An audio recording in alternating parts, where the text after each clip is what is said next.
Beijing में Putin Jinping की अहम मुलाकात को लेकर। पुतिन मेरे बहुत पुराने दोस्त हैं, ये कहा जिनपिंग। चीन रूस संबंध और आगे बढ़ाने पर हम दोनों नेता सहमत हुए हैं। मॉस्को बीजिंग के बीच बहुत मजबूत संबंध है। आर्थिक संबंधों और विकास बहुत जरूरी है। आर्थिक संबंध और मजबूत बनाने हैं। डेवलपमेंट को इंपॉर्टेंट बताया गया है। पश्चिम एशिया में युद्ध रोकना आवश्यक है, यह कहा है शी जिनपिंग ने। और जिनपिंग से मुलाकात पर पुतिन का बयान भी आया है। क्या कहा है पुतिन ने, वो आपको बता दें। मॉस्को बीजिंग के बीच मजबूत सहयोग, ऊर्जा क्षेत्र में चीन से रूस का गहरा सहयोग, वैश्विक अस्थिरता के बावजूद हम गहरे दोस्त, ये पुतिन ने कहा है।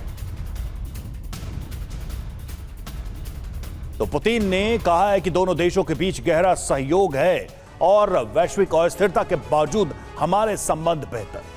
जी और आइए देखते हैं कि बैठक में पुतिन और जिनपिंग की तरफ से क्या स्टेटमेंट दिया गया है, वो आपको सबसे पहले बता देते हैं। पुतिन जिनपिंग का गठजोड़ ट्रंप के लिए बड़ा झटका माना जा रहा है। इन तस्वीरों को देखकर डोनाल्ड ट्रंप बहुत टेंशन में होंगे। शी जिनपिंग ने कहा कि युद्ध को रोकना जरूरी है। एक तरफ यह खबर सामने आ रही है कि सिचुएशन रूम में डोनाल्ड ट्रंप कुछ रणनीति बना रहे हैं, हमला दोबारा हो सकता है, और दूसरी तरफ जिनपिंग कह रहे हैं कि युद्ध को रोकना जरूरी है। व्लादिमीर पुतिन ने कहा तनावपूर्ण अंतरराष्ट्रीय स्थिति जो है उसका पुतिन की तरफ से जिक्र किया गया और वैश्विक अस्थिरता के बावजूद बीजिंग से हमारे अच्छे संबंध हैं, ये उन्होंने कहा। शी जिनपिंग कह रहे हैं कि युद्ध से नहीं, बातचीत से समाधान निकले। वही बात जो भारत कहता आया है तमाम वैश्विक मंचों पर, शी जिनपिंग ने भी कही।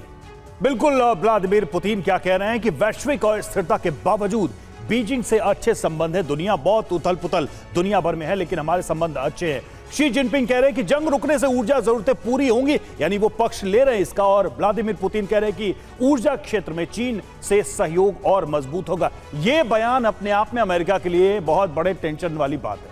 जी हां, और व्लादिमीर पुतिन ने कहा कि 25 साल में चीन से हमारा व्यापार 30 गुना बढ़ा है। शी जिनपिंग ने कहा कि अंतर्राष्ट्रीय व्यापार की रुकावटें दूर होंगी।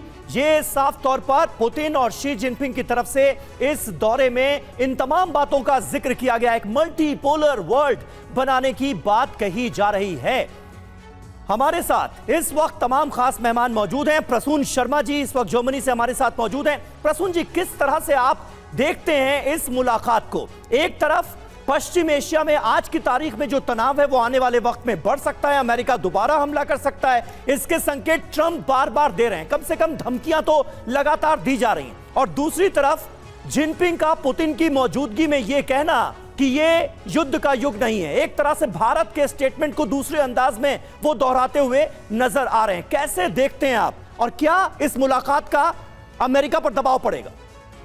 जी बिल्कुल पड़ेगा। और ये चीन ये विश्व को और खासकर अमेरिका को ये मैसेज पहुंचाना चाह रहा है कि विश्व की जितनी भी शक्तियां हैं वो चीन में आकर के उनसे बातचीत कर रही हैं, और जो ग्लोबल चैलेंजेस हैं उसमें भी चीन का दबदबा बढ़ रहा है और बढ़ चुका है। और खासकर अब इससे जो अभी इमीडिएट इफेक्ट जो ऑयल रिलेटेड मार्केट में जो उथल पुथल हुई है, तो चीन उसको एड्रेस करना चाह रहा है अपने डोमेस्टिक मार्केट के लिए भी, और इंटरनेशनल मार्केट में भी अगर वो कोई रास्ता निकालते हैं तो मिडिल ईस्ट के भी कुछ देश चीन से डेफिनेटली कांटेक्ट में रहेंगे, क्योंकि वो भी इस उलझन में फंसे हुए हैं कि ये जो युद्ध चल रहा है ये इससे बाहर कैसे आना है। और अमेरिका जहाँ तक दिख रहा है वो इसका कोई सॉल्यूशन प्रोवाइड कर नहीं पा रहा है। अगर वो एक और बार अटैक करते हैं तो वो फिर और लंबा खिंचेगा, और सबसे ज्यादा नुकसान मिडिल ईस्ट के देशों को ही होगा।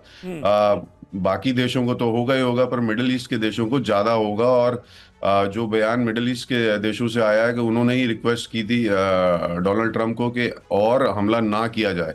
तो ओवरऑल ये काफी अहम बैठक है।